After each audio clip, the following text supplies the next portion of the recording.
आज मैं आपको छठी मैया की कहानी सुनाने जा रहे हैं। एक गांव में एक व्यक्ति अपनी माता और पत्नी के साथ रहता था। वह तीनों आपस में प्रेम से रहते थे, सुखी जीवन बिता रहे थे। उसकी मैया छठी मैया की बहुत पूजा किया करती थी, लेकिन उसकी बहू आधुनिक विचार के थे। इन सब पूजा पाठ को एक आडंबर मानती थी और इसका थोड़ा भी ईश्वर पर विश्वास नहीं था। लेकिन उसकी सास उसे बहुत समझाती थी, कहती थी छठ मैया की बहुत महिमा है। शादी के बाद जब उसे पुत्र नहीं हुआ तो उसने छठी मैया का ही व्रत रखा था और उसी से उसे पुत्र की प्राप्ति हुई थी। उसकी सास ने उसे यहाँ तक समझाया कि तुम भी छठी का व्रत रखो, वह तुम्हारे भी गोद भर देंगे। लेकिन उसकी बहू को उसकी एक भी बात समझ में नहीं आई और उसने कहा कि मुझे कोई भी चीज़ की कमी नहीं है। रही बात संतान की, वह भी एक दिन पूरी हो जाएगी, और बिल्कुल चिंता मत करिए। और भी कुछ दिनों के बाद छठी मैया का पर्व आया। उस बुढ़िया औरत ने अपने बेटे से पूजा की सामग्री लाने को कहा। उसका बेटा हवन की सामग्री, फल फूल इत्यादि लेकर आ रहा था और इसे देखकर उसकी पत्नी बहुत जोरों से हंसने लगी और कहने लगी, कहाँ आप इस सब चक्करों में पड़ रहे हैं, ये सब फिर ढकोसले हैं और कुछ भी नहीं। उसके पति को बहुत गुस्सा आ गया और इसने अपनी पत्नी से कहा, हमें अपनी देवी देवताओं पर आस्था रखनी चाहिए, उनका मजाक नहीं उड़ाना चाहिए।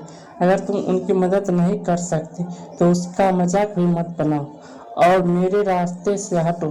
इतना कहकर वह आगे चला गया, जिसके पश्चात वह नदी पर जाकर छठी मैया की घाट बनाने में अपनी मैया की मदद करने लगी। घाट की पूरी तैयारी करने के बाद वे घर आकर मोबाइल गोबर से निपने लगा।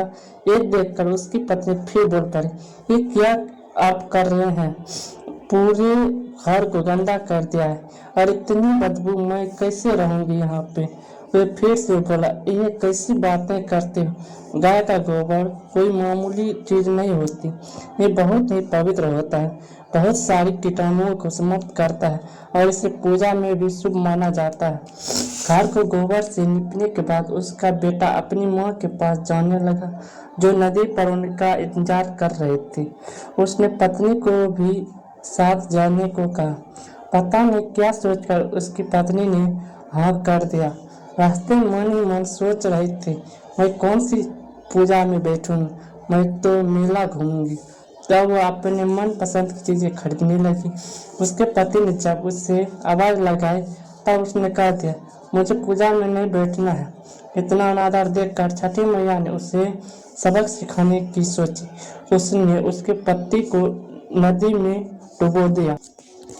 नदी में बेटे को डूबता देख बूढ़ी माता बहुत दुखी हुई और माता से प्रार्थना करने लगी, मेरी पूजा में कौन सी कमी रह गई थी, मेरे बेटे को बचा लीजिए। अपने पति को डूबता देख उसकी भी चीख निकल गई। वह जोर जोर से रोने लगी, मानो चारों ओर हाहाकार मच गया था। बूढ़ी माता बार बार माता से विनती किए जा रही थी।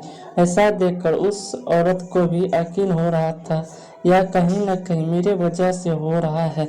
और तभी उसने अपने दोनों हाथों को जोड़ा और माता से विनती की, मेरे पति को मुझे लौटा दीजिए। मैं हर वर्ष आपकी पूरी विधि विधान से पूजा किया करूँगी। तभी एक लहर के साथ उसका पति और बूढ़ी माता का बेटा बाहर आ जाता है। ऐसा देखकर सब लोग जोर जोर से जयकारा लगाने लगते हैं। तभी वह माता से की हुई गलती की माफी मांगते हैं और ये उनसे वादा करती है कि वह हर साल छठी मैया का व्रत करेगी। और इसके बाद वह तीनों लोग खुशी खुशी छठी मैया की पूजा करते हैं। दोस्तों, आपके ये छठी मैया की कहानी कैसी लगी हमें कमेंट बॉक्स में जरूर